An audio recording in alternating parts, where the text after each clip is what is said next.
Hello and welcome to this another episode of 3 in 3 for Black History, where we do three questions in 3 minutes. I am Akasha, coordinator for Fielding's Inclusion Council, and our guest for this episode is Keith Earley, who is an SLS School of Leadership Studies alum and also a public trustee here with Fielding. Welcome, Keith, and thanks for joining us. Pleasure to be here, Akasha.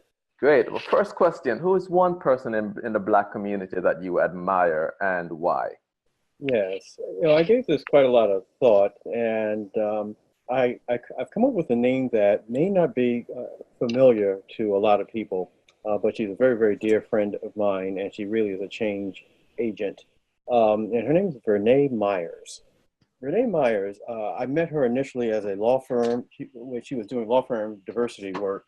And she has proceeded from law firm work to corporate inclusion strategist to culture change catalyst.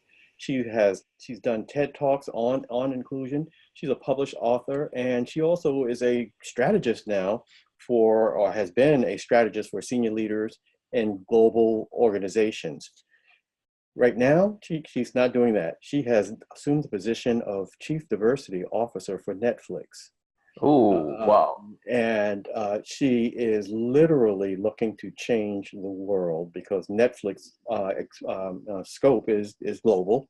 And the fact that it involves programming that will vary from country to country, from community to community, she is at the fulcrum of change based on her work as the Chief Diversity Officer there. She's awesome.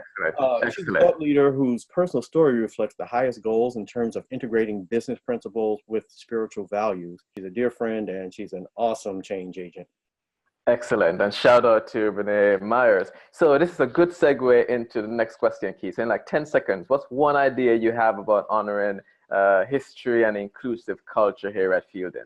I think that Fielding has insufficiently realized its potential to be a thought leader in the diversity, equity, and inclusion space. So I'm thinking that what we ought to do, we ought to consider having a national, maybe global symposium on diversity, equity, and inclusion, and that would be organized through the Marie Fielder Center.